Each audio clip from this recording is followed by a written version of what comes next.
Hey, Alright. Drop Nation was good. This is man, this new info, man, that we're just surfing this wave, man. I'm just so proud of all of y'all, everybody, man, that's been, fighting their families, you know what I'm saying? This drop has been incredible, man. This wave has been incredible, and it has separated a lot of people, you know what I mean? It makes you think you crazy when you telling people that, man, east is west and west is east, and what do you flip the map and the Biblioteca de Colombina and Sevilla, you saying all this stuff. So Kings, man, the Tyrone Street, that brother got the drop. And this is just, if you surfing this wave, man, you're just seeing this coming from all angles. I don't know what Tyrone Street talking about. You don't know what I'm talking about, but we do. But we're just dropping the drop, and it's all substantiating drop. One of the dopest comments I've ever gotten thus far has been a brother saying that, man, I've never seen brothers and sisters and, come together in the information the way we're witnessing all y'all come together. Hiram Martin, Lex Will, you know what I'm saying? Let Us Find the Truth, you know what I'm saying? Smooth Perspective, Hallway, CH, Winifred Holcomb, Smiles, everybody. Tyrone Street, you know what I mean? And there's so many, you know what I'm saying? I can't even, it's just popping up all over the place. I'm just so proud of the whole community. It's not about acknowledging X, Y, and Z. It's just, we're all acknowledging the whole. It's not about the individual anymore. Kingdrop is not separate from you. You're not separate from me, because we're saying the same thing. And now that we've dropped the whole Egypt, you checked out that whole Slave Vibration Thoth 6-part series. You checked out what Lex Will's dropped with the Peacock. You checked out, you know what I'm saying, everything Lex Will's dropped is nothing but bombs, man. Just check out his last drop with the Africa Assyria drop. Wow. The F's. Wow. Just check out Lex Will's last, at least 4 or 5 joints. Just get some popcorn, man, and just have a Lex Will marathon. Have a Hiram Art marathon, and let Us Find the Truth marathon. You got to catch up. Have a Smiles marathon, man. So check out Kings to, you know what I'm saying, Tyrone Street. This king is dropping the Maya presence in Egypt, and how, you know what I'm saying, he's digging up documentation. I'm just sharing his drop on these Egyptian, you know what I'm saying, records, or, recordations of how they were calling these Maya, that which we are calling Maya, they were calling them their teachers. They were learning their information from the West. When we understand the oldest pyramids are here, the Grand Canyon would tell you that. The oldest pyramids are in Mexico.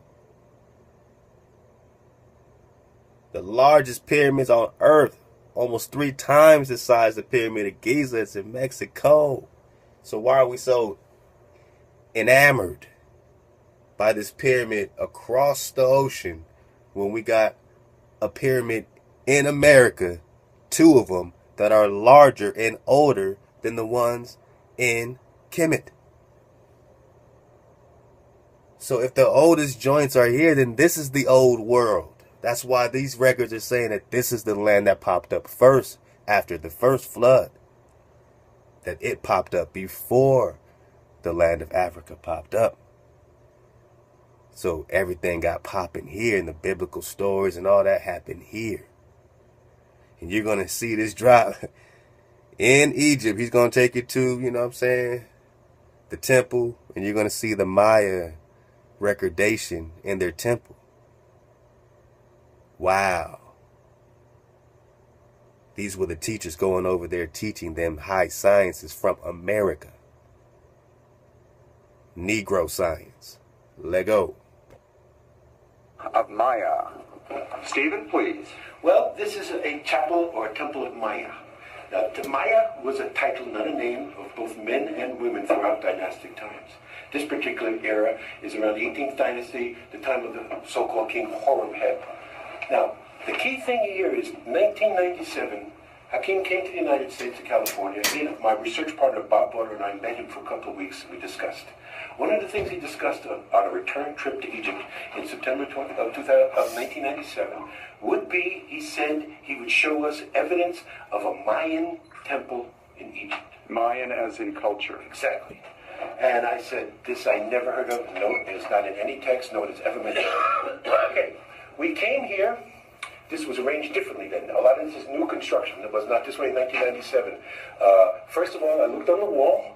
Behind you, you see that is Maya, but he looks typically commissioned. Right. I'm looking around, typically commissioned. All looks.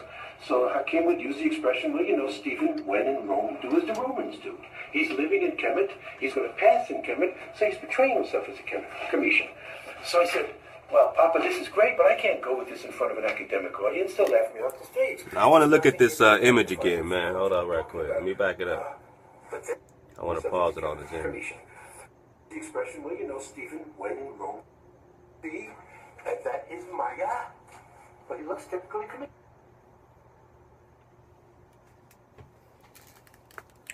Let me turn my brightness up. I want you to see the image. Let's meditate on that. Do you see the locks? Do you see the locks? Do you see the locks? Or do you see the lock, man? I said the eight man locks in the Maya got locks. Maya got locks. Oh, the Maya got locks. Eight men, max men, and Maya got. Come on, man. Y'all see the locks, man?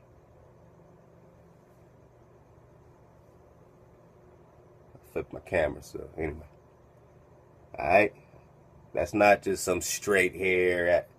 Do you see the definition? See all this definition? Each lock has a definition.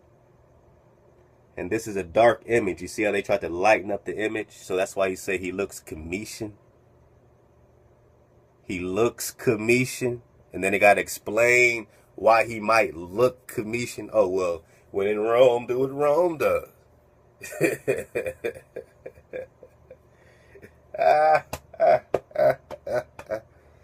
Man, body bag. Body bag for the illusion. Body bag. We breaking through the illusion. So this is what they seeing in Kemet, in the temple. But he's going to go further. Right, I'm looking around, typically commissioned. All looks. So Hakim would use the expression, well, you know, Stephen, when in Rome, do as the Romans do. He's living in Kemet. He's going to pass in Kemet, so he's betraying himself as a commission. So I said, well, Papa, this is great, but I can't go with this in front of an academic audience. They'll laugh me off the stage. There's nothing here to identify with the culture we're talking about. But then there was a keeper like this gentleman here, was here, didn't speak any English, but saw that I was perplexed. He said, come here. This den was boarded up with just a wooden door. And there was latches there. He threw away the wooden slabs, opened the door, and he said, look up. And that is the key. In Kemet. Now those that is studying up on the codexes already understand this is straight up Maya. This got nothing to do with Kemet. This got nothing to do with anything in so-called Africa. And he's going to go a little further on that. This is America. In 1997, This comes from the Senator West. Lion Gatekeeper Hunbat's men. He said he recognizes this as the language of the Itza people, whereas Chichen Itza, he said, is an ancient language. But a lot of people are not sure about Hunbat's men. So we went one step further. In 2010, I got to meet Don Alejandro Sur Ojaj. He is the wisdom keeper, the head of the Quiche Maya of all of Guatemala. I showed him this picture, and his eyes went as big as saucers. And he said to me, that is the language of my ancestors. That is a calendar. That is telling the date of when Maya was here. And how we can't read it, he can't even still read it, but he knows that the circles and squares and different colors, arrangements, and the spokes in the wheel are indications of a date. So, this has never been discussed by any Egyptologist. They cannot put this in a Cometian context. There is nothing, or maybe there is others that Yusuf has seen, but there's nothing like this in the rest of Egypt. So, Mayan elders recognize this. as part of their culture. So now the key is Maya. The word is a title. Men and women had the title. Very interesting because we've talked about the difference between Egyptian, Arabic, and other Arabic. Listen up. In Egypt, one of the key words for water is Maya. It is not pronounced the same way in any other Arabic country. If you went to Saudi Arabia, they would say Ma or Meh. Only in Egypt is it pronounced Maya. And it means water. So I asked Hakim, could the title Maya actually have meant he who came from across the water, or ones who came from across the water? He said, yes. So here is what we call diffusionism. Okay. Whatever. Maybe it does, maybe it don't. But that is interesting that the name for water in Egypt, and only in Egypt, is Maya.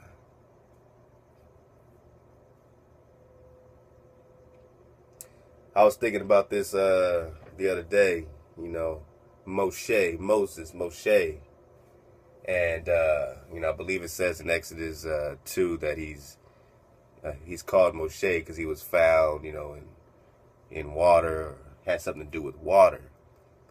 And so they're in so-called Egypt. Moshe is his name after water is Maya. And, I don't know. Obviously, they both start with M.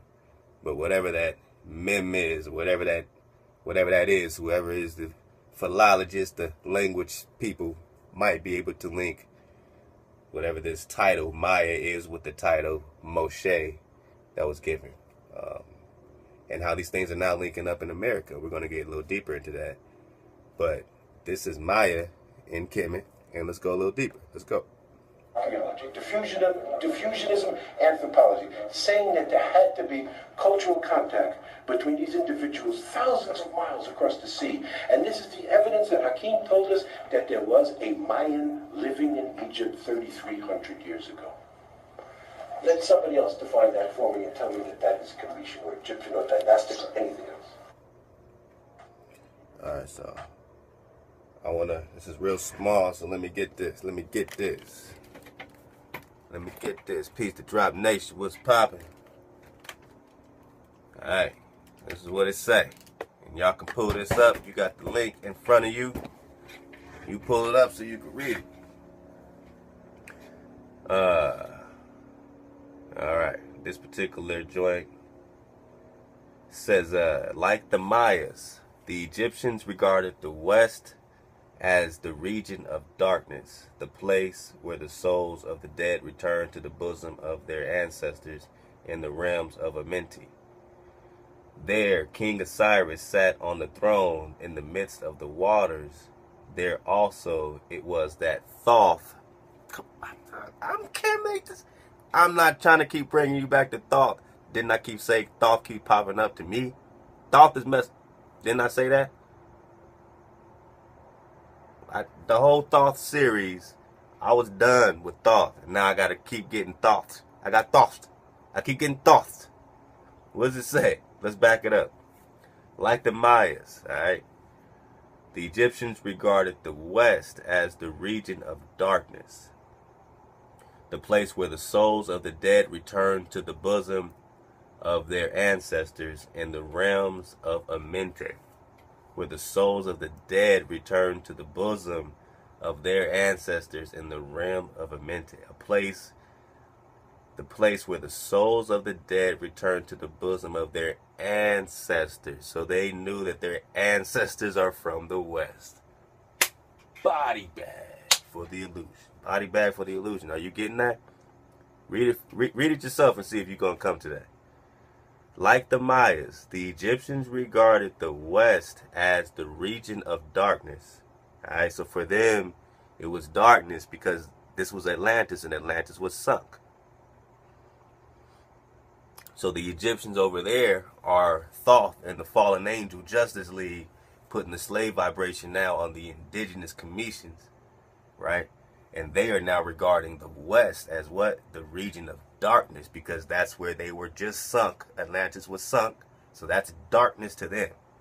You were freed. You were being subjugated on, right? So it's a rejoicing thing for you, but for them it's darkness. It's always flip-flop for, you know what I'm saying, that which is your enemy, you know, or opposing you, your opposition. The place where the souls of the dead return to the bosom of their ancestors in the west, in the realm of Amente, okay?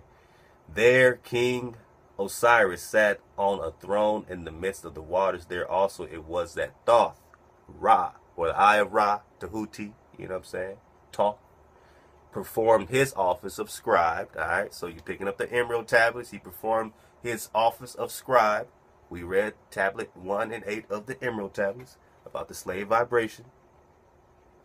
All right, was then the worship of Synacephalus, phallus, that phallus. I'm getting that phallus out of there, but you read it, you know, Cynocepfal.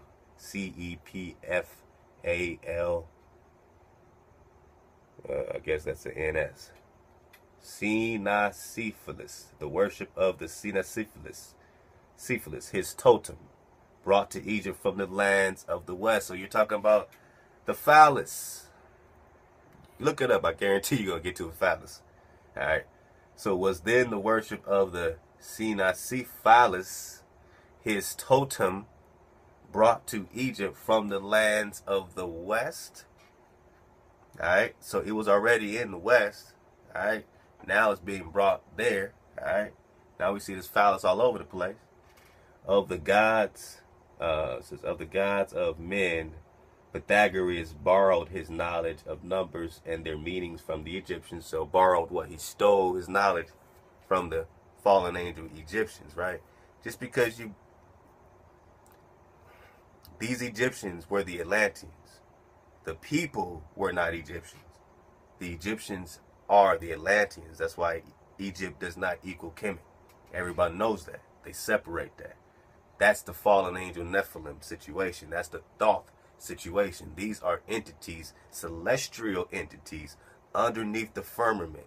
They are in the lower heaven, the lower world. They exist lower than the vibrational layer that separates the waters from the waters, right? The higher octaves, that is what you tune to in the throne of Heya. I am, that existence. That's your everlasting consciousness. That's when you wake up and you say, okay, I am conscious.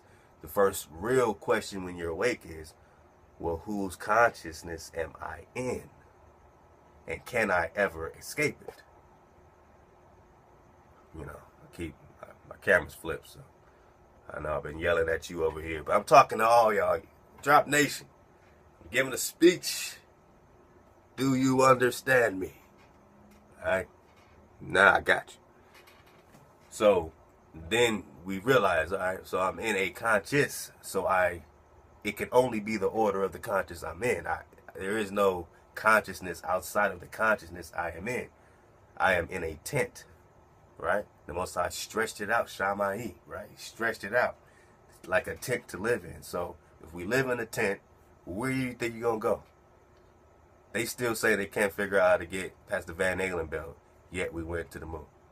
But they still don't know how to get past the Van Allen belt. They still can't get out. They can't get out. I mean, you know, they got little portals and little celestial superhighways, and they can travail space and time, but space and time only exists underneath the firmament, the dome, the vibrational layer. Above it, there is no space and time, so you're born into space and time. You're born into sine. You're born into sin. Sine, cosine, y equals cosine x, whatever that equation is for space and time, that cosine, that sine, you're born into space and time. Sine, S-I-N-E or S-I-N, sin, you're born into it. You're born into the slave vibration of the artificial grid from the artificial harmonics that are these pyramids built to the celestial, built for the harmonics of the celestial, not built for Heya Heya. Heya Heya don't need help with his harmonics. Heya Heya don't need help with his harmonics on his earth that he creates for you. He created an earth for you, and they come down doing their own thing. These scribes, this Thoth, right? This Tahuti. You know what I'm saying? These people that are, in the order of the dweller. This is just Lucifer, man, whatever you want to call it.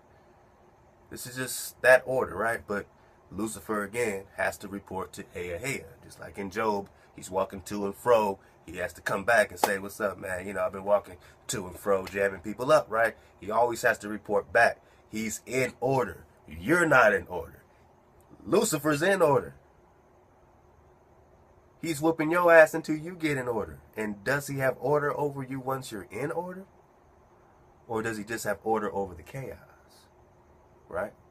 So this is just dropping it, man. This is Pythagoras borrowed his knowledge. Let's take it from the top, because this is a powerful piece. Click on that link for Tyrone Street. You can get the documentation. You know what I'm saying? He always has the links up. Like the Mayas, the Egyptians regarded the West as the region of darkness, the place where the souls of the dead returned to the bosom of their ancestors in the realms of Amenti.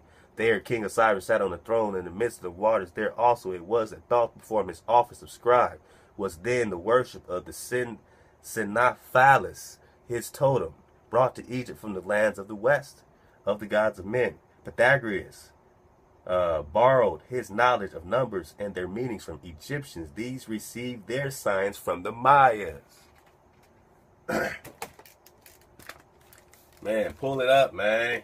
I don't know what to tell y'all. I know this is small. Maybe you got some special zoom or something. Maybe go like that. Yeah. Maybe you can see a little better like this. Or not. I don't know. I don't know. That's a small font. It's a small font, man. I wish I could, I really want you to see it. Alright. I don't know what else.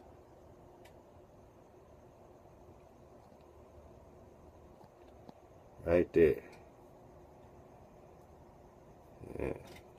Yeah. Just read that paragraph right there.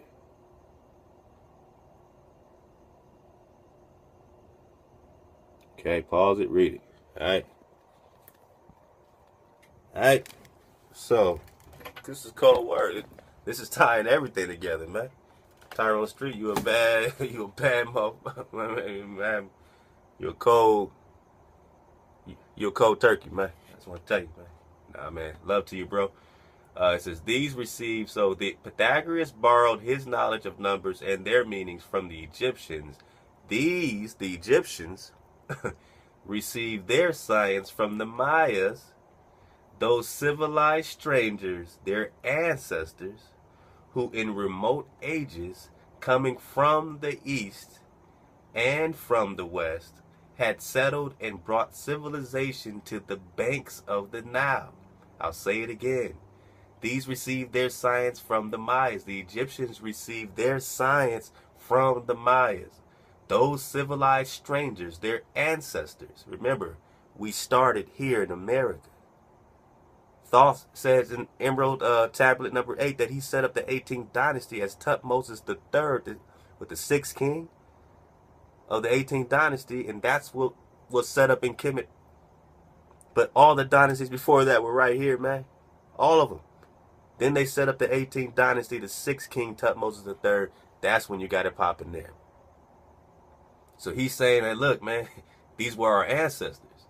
These received their science from the Mayas. The Egyptians received their science from the Mayas. Those civilized strangers, their ancestors, who in remote ages, coming from the east and from the west, had settled and brought civilization to the banks of the Nile. Such being the case, it is but natural that we should find the same doctrine regarding cosmogony and the meaning of numbers in Maya. Their mother country is the lands of the West. I'll read that last part again. Such being the case, it is but natural that we should find the same doctrine regarding cosmogony, which is all the celestial stuff, right? And the meaning of numbers, numbers in Maya, their mother country is the lands of the West, right? So when you got all the celestial stuff, this relationship right here he's bringing is after the hijack, right? So you got the hijack, the fallen angels, the celestial, worshiping all this stuff within the firmament, not worshiping that which has created these things, but worshiping these particular entities and principalities and all these forces and forces and forces. And the Most High said, I breathe directly into you. You are my direct energy transfer flow. You need no hijack. You need no other principalities and nothing. You need me. You need me. You have me. You are in the throne of me. Connect to me. Remember me. You have a covenant with me. You know what I'm saying? That's just as simple as it gets. It's direct with us. Other people had to go other ways. He never knew them. He gave you laws. They were lawless. What are you going to do with it? I can give it to you, but what? All right. Last minute here. This might be the last drop. We'll see.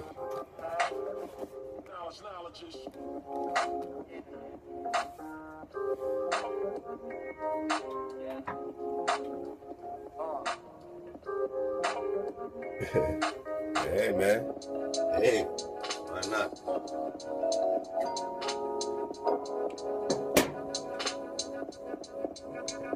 All right.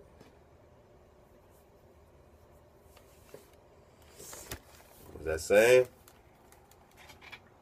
So this is going to be a poster of 35 heads of Danzanti stone slabs in Monte Alban, Oaxaca, predominantly Negro. So this is, I believe, in Mexico, circa 500 BC. Or could be South America or Mexico, one of those.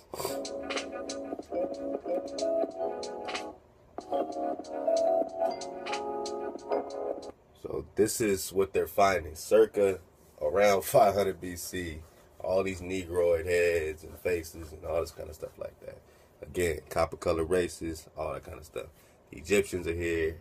They found everything here. They found, like Lex will drop, one group of, pilgrims or, people trying to investigate in the 1800s might encounter a whole nother tribe that's not even, got nothing to do with another tribe, but they're writing about them as if, oh, well, no, the people of the West could not be Israel because but they are talking to a whole nother tribe of people, and then somebody else would come across and see that these people have the same customs, the circumcision, and all this other stuff, and say, oh, well, it's unmistakable. These are clearly the lost tribes. But they're talking to a different tribe. So you can't just take one book and say, oh, okay, yeah, well, this person found some Indians and they said that they got nothing to do with Hebrews. Well, they encountered a whole nother tribe of Hebrews or a whole nother tribe of indigenous melanated people, and somebody else encounters another one. So, what I'm saying? You're going to find information all over the place. But look at these faces. It's right in your face. Like that. I like that. I like that.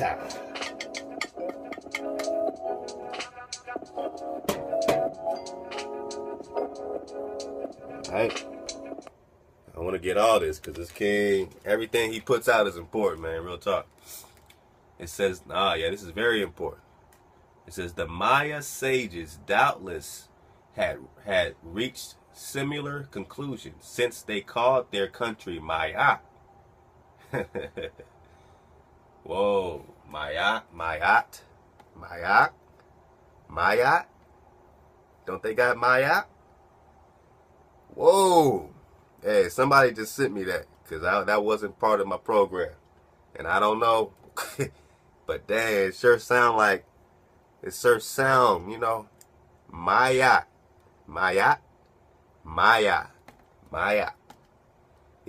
Maya have anything to do with Maya? Is all I'm trying to say. Could Maya have anything to do with Maya? I'll just leave it at that. The Maya sages doubtless had reached similar conclusions since they called their country Maya. That is, the land first emerged from the bosom of the deep. I told you, these records are showing, and there's many records are showing that America, after this first flood or whatever flood, popped up before the land of Africa popped up, so-called Africa. So that's why the civilizations was on and popping here already. And that became other fertile land later, right? So it says the land first emerged from the bosom of the deep, the country of the shoot of the Egyptians, according to Herodotus,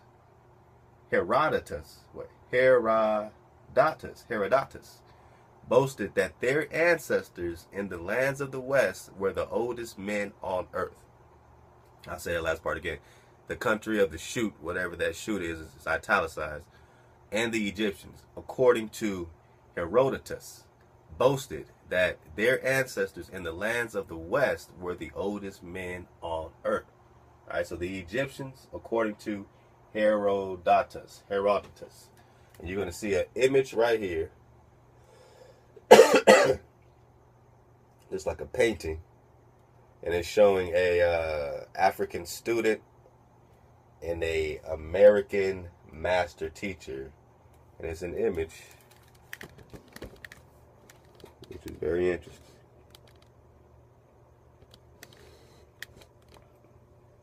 African student, American master teacher. Is that melanated, right? Right? Two different, a little different tones, you know what I'm saying? One might be more red, copper color red. One might be more, blue, red, blue, purple type of, you know what I'm saying? So we have different shades and different, you know what I'm saying, phenotypes, all that kind of stuff. So you got two melanated people, and he is teaching because this person comes from a land that predates this person. This person's pyramids predates this person's pyramid. You know what I'm saying? However, we understand it's a hijack. But even this needs to be understood, because we got our brothers leaning towards Africa as if that's the cradle of civilization, when these documentations coming out that know it's the other way around. This is the old world. This is the cradle of civilization. They just have us subconsciously going to another land. Because what happens when we subconsciously start to go or say we are from another land? What happens when you subconsciously give up your land? What happens when Kendrick Lamar does an excellent performance and at the very end you see a big picture of Africa with Compton in the middle? Now you have subconsciously completely been defeated. Because if they took your land away, they took your nation away. Because without your land, there's no nation. You don't have land in so-called Africa. You have land right here. You are related to this, Negro. No, yes. No, yes. Negro. Now, our people fell to Baal. They fell to the feathered serpent. They fell to that same slave vibration. That Tahuti stuff, he said he had 1,000 life cycles. So, he got them. And this is all that Luciferian, go after that light, right? Go after the light of Lucifer. It's all good. Get your enlightenment. But that enlightenment only goes so far. That enlightenment only connects you below the vibrational layer. And then Thoth says in Tablet 8, he has to run his ass off from the hounds of the barrier. Because if he gets too close to the barrier, he will be subjected to judgment. If these hounds catch him, they catch you for judgment. They keep you no more life cycles, no more going back and forth off, no more traveling space and time, Tahuti. No. You got to be held to judgment, the hounds of the barrier. So they got to go in circles, because the hounds of the barriers go in angles, right? So what shape is subject to the angles? It's the square. So they have to circle the square. They have to go in circular patterns to get out to, moving. They have to go in circular patterns in which angles don't even exist to outrun the hounds. And the hounds better not catch them before they get back into their bodies, or else they're going to be, their soul has been taken into judgment. So it's a very dangerous game they play, but they have to outrun the hounds of the barrier. Who are the hounds? These are the angels protecting your vibrational barrier that connects to your throne in your father's house. Your child can walk in your room at any minute. You're the king of your castle, right? Or the queen of your castle. So your child has access to the throne, just like you have access to Heya. They cut your access off. They cut your vibration. They told you you're from Africa and you've forfeited all of your land, your resources. They're fighting over gold mines they're just now finding in the Grand Canyon. It's FBI got all that stuff surrounded, man. You can't go nowhere near the Grand Canyon right now. Not in certain areas. They're finding new gold mines. Whose gold is that? Oh, no. It's not yours. You're from Africa. You don't understand that the gold is here, man. The resources are here. Everybody loves it here. Look around. Whose land is it? Oh, no, it's not yours. You're from Africa. But then you're going to say, oh, well, we're all melanated brothers. Is that how tribal works? Is that how... Open a history book, a real history book. Just research history and tell me, does it work like that? We're just a melanated family. Did it work like that? Or was it tribal war?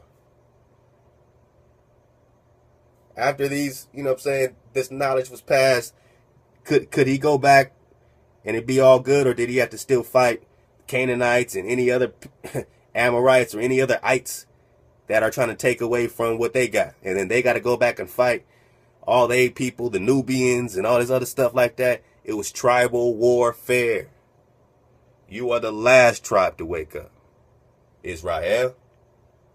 Everybody looking at you like, hey, you just now starting to get it. Good. But damn, that's not a good thing for me. Because now all my skeletons will be revealed. Because you're going to know everything that we did to keep your eyes closed. So let me read this one more time. The Maya sages doubtless had reached similar conclusions since they called their country Maya. That is, the land first emerged from the bosom of the deep, the country of the shoot.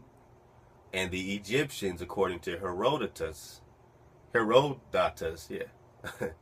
boasted that their ancestors in the lands of the West were the oldest men on earth. All you, talking to Drop Nation. The oldest men on earth. You, Negro. Now, isn't that coming out in other substantiating evidence right now? That the copper color races here are the oldest indigenous people on earth? Don't the Moors, the Washita Moors right now are recognized in the United Nations as the oldest indigenous people on earth? Right here. Isn't that all substantiating? We got UN records and we got this brother's documentation. Are we getting it now?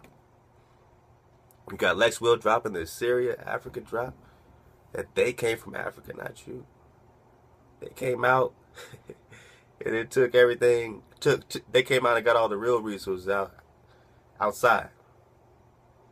And they subjugated all the people in between. They're tracing back there. You're indigenous here. And that makes you rich. Because these gold mines belong to you.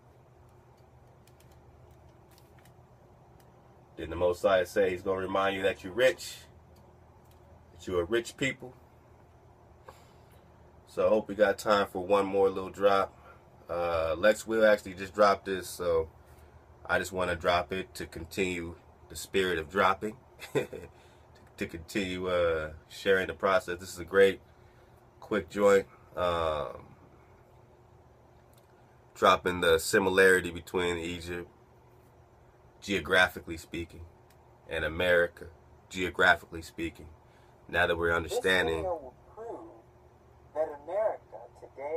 now that we're understanding the connection between the Maya, right, and the sciences that are being passed back and forth. Now, was it Heya, right? Of course, we understand this.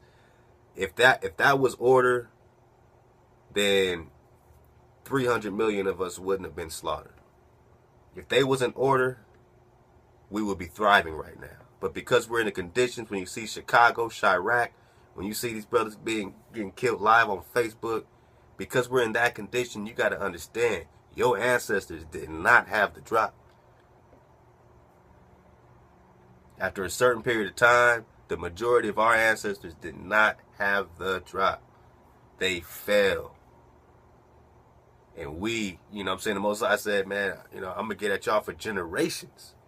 And only because I named you, only because I gave my vibration and made my covenants, you know what I'm saying, with those that you never even, man, but I love these people. I made covenants with them. Man, you better be lucky I love Abraham, man. You better be lucky I love David. Woo! I had to just, I have to remind myself that you guys are related to the people I love. It's how much we don't listen. We just don't listen. We still want to call ourselves Christians and everything else, and Muslims and everything else. And I'm not shooting no daggers or nothing. I mean, but when we're in it for truth right now, and when we have to unite right now, and we can't unite in a Christian and Muslim, then we come together at least as indigenous, and we say, yo, we're rich. We are already unified. We are here together. What are you going to do about it? You've been invaded. You understand? You wake up, you realize you've been invaded. What's your natural reaction? When you wake up and you really realize you're on a plantation, what's your reaction other than to find a way off the plantation? But right now, no one has to put gates up or bars up because consciously you just want to fit in this kingdom. You don't want to walk out of this plantation. Harriet Tubman could not free most of y'all right now. Harriet Tubman couldn't free most of y'all right now. And she's an indigenous woman, which is why she knew all the routes. Because she's from here. Because you were enslaved in your own land. Just like Dr. King said. Alright, so let's check this out. This is about 8 minutes and we out. Make our dismount. Shout out to Truth Unveiled 777 and Lex Will that dropped it. Now you may be wondering, why do I have a map of Egypt open right here, as you can see? Take a good look at Egypt, today's modern Egypt. What do you see? What is that giant river that flows down Egypt and is said to be the cradle of civilization? What gives Africa and mostly all of Egypt life? The Nile River. And as you can see, it flows all the way down. All the way down. And you see, much of civilization started with this river. As all these cities are all based around the river, including Thebes. But what else do you see? On this river, you see that about 30% of the land is separated to the east and about 60 or 70% to the west of the river. Now, what else do you see on this river? You see a city called Memphis. And if I zoom in a little bit, it's just south of Cairo, Memphis, right here. Where else have I heard that before? Let's keep going. Okay, so if we go here, what is one of the longest rivers in America? Not the longest, but one of them. The Mississippi. Wow, just like the Nile for Egypt. And let's see if I can get a bigger map here. Wow, about 30% of the land is east of this river, and about the rest of the 60 is west. Just like Egypt. 30% over here, 60% over there. It's no different. But wait, you see this long river that gives America much life and substance? Just like the Nile in Egypt? What city do you see on this river that matches this one? Right here. Memphis. Where else have I seen Memphis before? Oh yeah, Memphis, Tennessee, right here. Wow. Memphis right there on the Mississippi River. Just like Memphis, Egypt on the Nile River. Is that a coincidence? No, that cannot be a coincidence. But you want to know what else? What else is so interesting about this? Is that here is Giza, which is very close to Memphis. And as you can see, here's the pyramids of Giza, here's the Sphinx, and all of ancient Egypt, as they like to call it, the cradle of civilization. Is there a pyramid in Memphis, Tennessee? Yes, there is, right here. And look, it's right off the water. Look, it's right off the Mississippi River, right there. There it is. There you see it. You see a pyramid right here in Memphis, in the Mississippi right here, just like you see the ancient pyramids right here, right close, right next to the Nile River, in the city that's on the Nile called Memphis, in Africa's longest river, the river that gave life civilization, just like the river that gives America civilization right here, the Mississippi. And you see Memphis right there on that river. Wow, is that a coincidence? Doesn't look like it. So it looks like to me that, in fact, America is ancient Egypt all over again, because I see a pyramid right here in America today. But that's not all. Where else do we see more facts and proof of ancient Egypt here in America today? Well, let's keep going. As we see here, we're back in Memphis, we're back at the pyramid. Look who's there! They have a statue of Ramses the Great right in Memphis, right in front of the pyramid. Wow! An ancient pharaoh that was probably worshipped as a god back then, right in front of the pyramid, in current day, modern day Memphis, Tennessee. Just like they have the Sphinx right in front of the pyramids of Giza, close to Memphis, Egypt. Wow, is that a coincidence either? It doesn't look like it, but let's keep going. According to this map, if we go a little bit south, we can find the Luxor, which is in about this area here of modern-day Egypt. It's still on the Nile. Now, why is that important? Because Luxor is, in fact, an ancient city in Egypt, in an ancient area. And as we see Heliopolis right here, what does that mean? The sun. It has to do with reference to the sun. Where else do we see a pyramid in today's Egypt, America, with the Luxor? I know. The Luxor Hotel in Las Vegas. This is a picture of the ancient city of Luxor, and look at what you see. You see a big phallic symbol, the obelisk, which is a phallic symbol, and it's embedded with sun worship and Nimrod worship and ancient god worshiping, and is in fact abominable with ancient statues and everything else. But where else do you see a pyramid and the Luxor? Here in Las Vegas. I see a pyramid right here in Las Vegas. And I see a Sphinx here in Las Vegas as well. Wow, is that a coincidence? Could this be telling me that America is in fact modern day Egypt? Yes, it is. Because I see a pyramid here in Las Vegas. I see pyramids all over the place. I see a pyramid here in Memphis that's on the Mississippi River, just like Memphis, Egypt on the Nile River. I see it here with the statue of Ramses the Great in Memphis, Tennessee. Just like in Memphis, Egypt, they have the Sphinx in front of the pyramids right near the Nile. And as you can see here, or here, the Mississippi River. Wow, and they have a Sphinx right here. And a pyramid right behind it. Wow, what does that piggyback off of? This. It's the same thing, and it's in Las Vegas. Wow, the city of sin. Is that interesting? It's also parallel my piggyback ride of the city of lights, just like Paris. And by the way, the Eiffel Tower is not pretty when you know that it is in fact a phallic obelisk representing sun worship, just like Las Vegas, just like Memphis. Wow, and they both represent Egypt. Indeed. What are your thoughts? Nothing is a coincidence, especially when the Most High Yahuwah said that his children would be enslaved in Egypt again for 400 years. When did slavery start in today's Egypt and in what's known as America? The year 1619.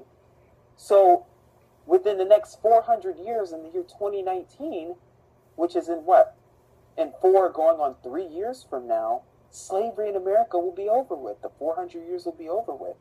And what happened to Egypt after their slavery? After the Hebrew Israelites, the true Israel, were enslaved? The 10 plagues of Egypt, judgment. And you don't think that's going to happen again in America? Think again. You don't think that's going to happen in today's modern Egypt? Today's modern Egypt? Think again. All right, so that kind of reminded me, I'm just surfing a wave. I was going to end right there. My battery might go out. I'm just going to try to go super fast. That reminded me of my man Hallway CH, man. Hold up. I'm going to try to go quick. My man Hallway CH. Always dropping that drop. Dropped, about the 400 years really being 394. So that was just the perfect lead in to my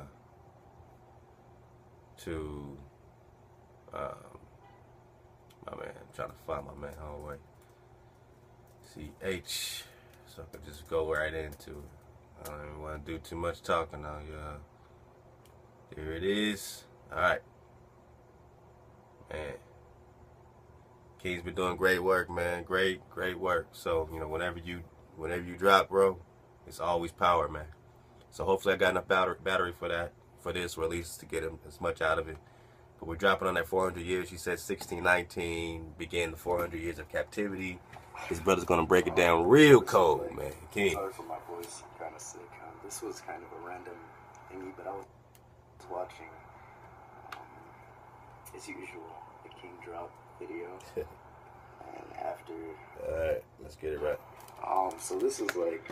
Sorry for my voice, I'm kind of sick. This was kind of a random thingy, but I was watching, as usual, the kingdrop video. And after... I got around. I watch your videos. And, scroll down. More than that, man. And I saw this woman. She was asking about the 144,000. And then when I read that, when I saw that number, I was like, whoa! I've been doing some research in this book. I read all of it. I took notes. Can you see? Yeah, notes. It's like this whole notebook is full of notes on this. But yeah, I was like, whoa. And in one of the calendar units, notes on the calendar, when I got to it, what was it? The Maya calendar, I remembered the Baktun, right? And a Baktun is 20 Katun, which is 20 sets of 20 years. I don't know. But it equals 144,000 days. So I was like, okay, 144,000 days translates to 395 solar years, which is a year. So then when I read 395, I remembered Genesis 15 and 13, right? With the King James. And he said unto Abram, know of a surety that thy seed shall be a stranger in a land that is not theirs, and shall serve them, and they shall afflict them 400 years. And I got to thinking, okay, it is easier to round it up to 400 because nobody wants to walk around saying 394, 394. Plus, that'd be a dead giveaway. So, after this, something else sparked in my head. I was like, okay, maybe it wasn't actually 400 years, but 394 like the Mayan calendar. And that's why 144,000 is so vibrant in our minds. So then, this will come later.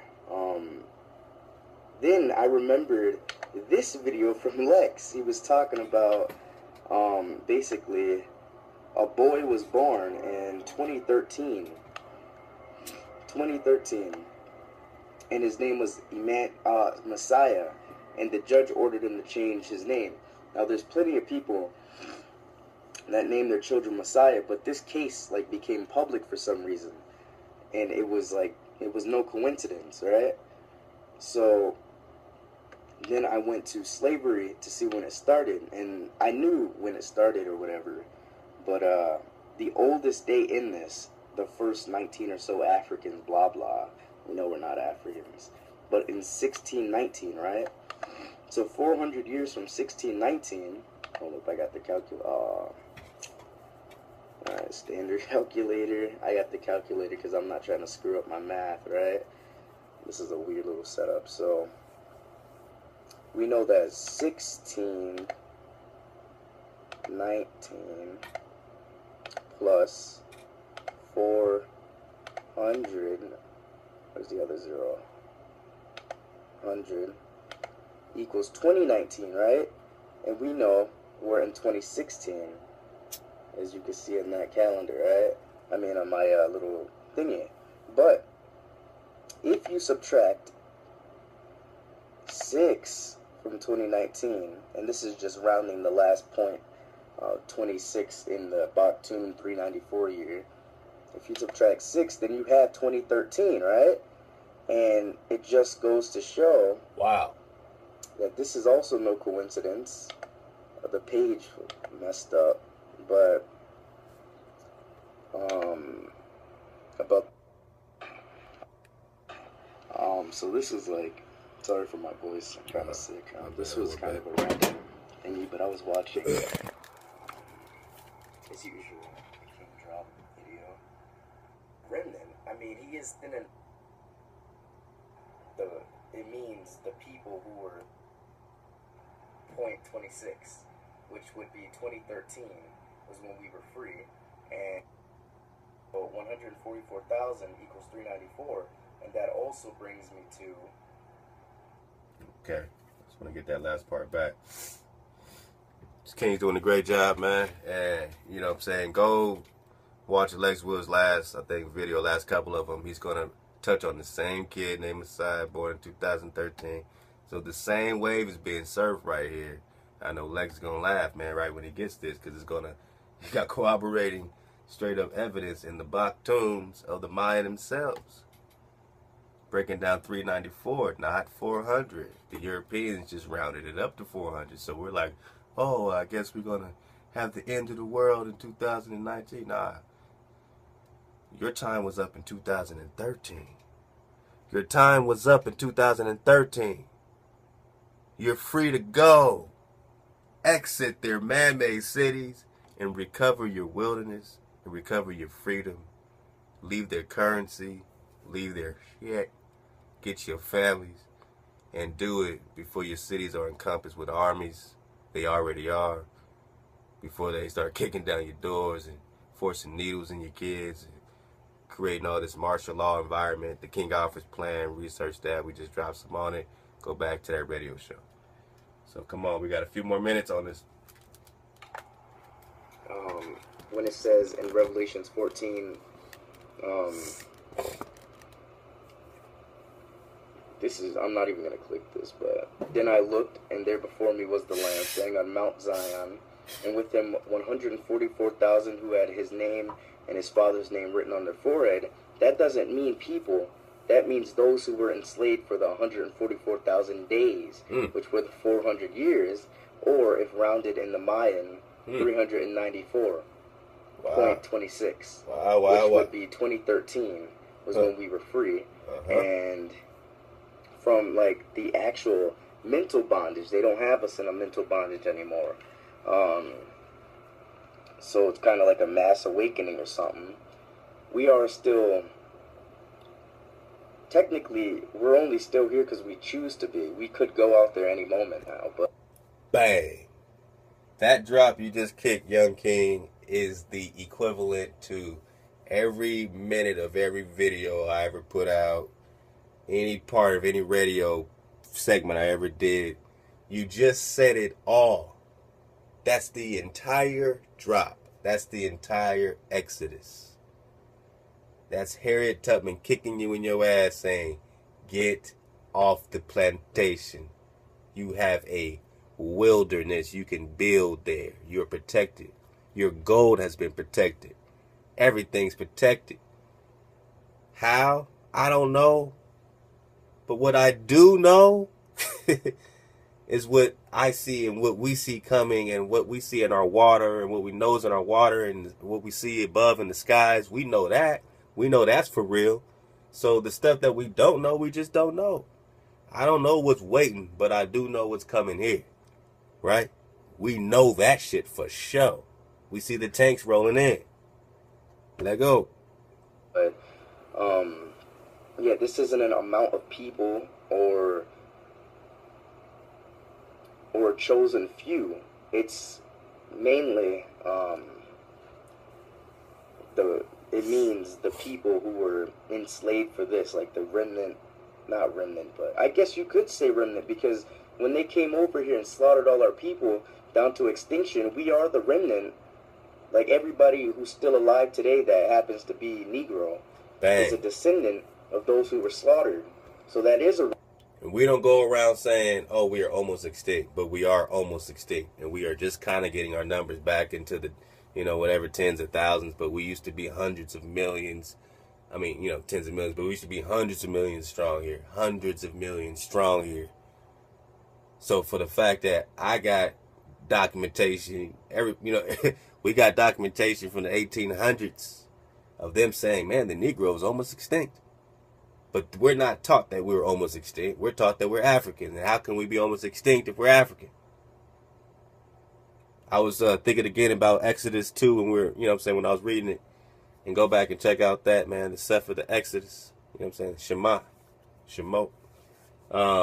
And how when Pharaoh's daughter, found Moses, she had to get a Hebrew woman to nurse Moses.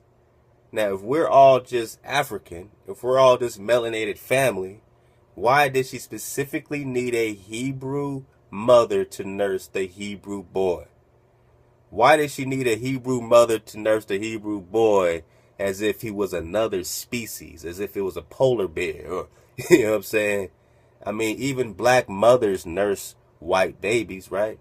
Didn't the black mammy have to nurse the white babies? So that's not weird, right? I mean, there's no reason why an Egyptian woman couldn't be able, a black woman can't nurse a black boy. What's the problem? Why did she have to go find a Hebrew mother to nurse him? What is so lively about the Hebrew mother? What energy are we talking about here? These are the questions that we ask when we wake up. This brother's kicking real drop, man. Everybody has potential. It's not like some people from your family are going to be saved. They need to listen, but if they don't, that doesn't mean they're not the remnant. I mean, he is thinning the herd to see who's true to, his true to heart to him.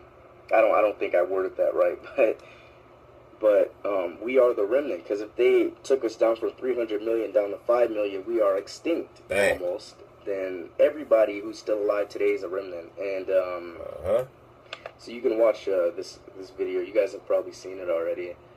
And yeah, 2013 was actually when it ended, not 2019.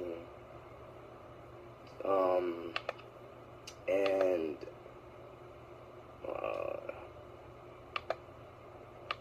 so just to sum it up, right? Because I think I've been pretty confusing this whole time. You did the 400 great years job, my man. in where is it? The 400 years in this verse, Genesis 15, verse 13. My bad. When it says 400 years, it's just a rounded estimate. It really translates to 394 years, which is why 144,000 is brought up later on. And that also is a Mayan unit, Baktun, from the Mayan. And we know we're Maya. We know that we're Mayan because Mayan were here. They had priests. The whole setup, you can watch some kingdrop videos on that. That the Mayan are the Negro. The Maya are the Negro people. And if their unit has this in it, then, you should also read this book, the prophecies of the book of Chalam Chumayel. It's like a bunch of prophecies. Now, you do have to discern the included false doctrine of the Christians, because, when they translated it, they had to toss in But you should know because, oh, I clicked the wrong one. You should know because, as I've read in a previous,